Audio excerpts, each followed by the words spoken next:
दोस्तों, अगर आपने भी एएलपी सीबीटी 2 का एग्ज़ाम 2 मई 2025 को दिया है या फिर आपका एग्ज़ाम 6 मई 2025 को है, तो आपको भी ये टेंशन हो रहा होगा कि आपने सीबीटी 2 का एग्ज़ाम दे दिया है, तो अब अगला पड़ाव जो कि साइको टेस्ट यानी एप्टीट्यूड टेस्ट का है, तो उसकी तैयारी हम कहाँ से करें।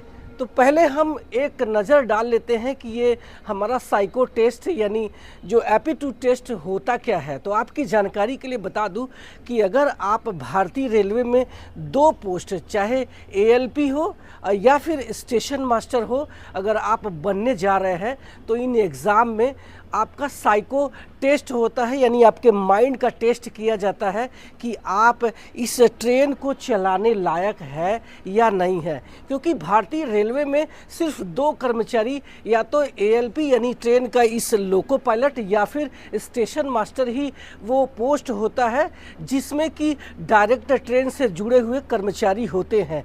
तो आपको बता दूं कि ये एग्ज़ाम सिर्फ और सिर्फ आपके माइंड को टेस्ट करता है। इसमें आपको बहुत ज़्यादा मेरिट में आने की ज़रूरत नहीं है।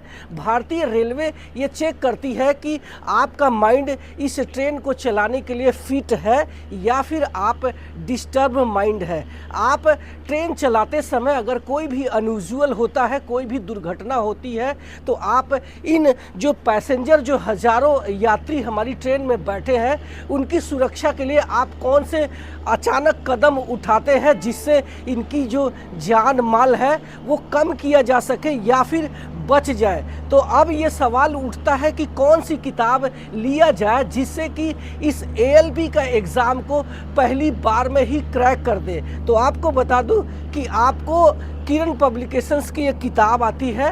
इस किताब को अगर आप ले लेते हैं तो यकीन मानो 15 से 20 दिन की प्रैक्टिस के बाद आप इतने परफेक्ट हो जाएंगे कि सीबीटी 3 जिसको हम सीबीएटी या साइकोलॉजिकल टेस्ट या फिर आप साइको टेस्ट के अलावा एप्टीट्यूड टेस्ट बोलते हैं, इसको आप आसानी से क्लियर कर जाएंगे। और आपको बता दूं कि आप सीबीएटी तो क्लियर कर लेंगे, बट आपके जो मेरिट है वो आपके सीबीटी 2 के आधार पे बनने वाली है, जिसमें आपको एटलीस्ट 60 प्लस स्कोर करना चाहिए, चाहे किसी भी कैटेगरी में आते हैं। और इस किताब की खास बात यह है कि इसमें आपको एक स्क्रैच कार्ड मिल जाता है जिसमें आप ऑनलाइन टेस्ट भी कर सकते हैं, जिससे आप जान पाएंगे कि ऑनलाइन आपका सीबीटी एग्ज़ाम कैसे होगा। Thank you so much.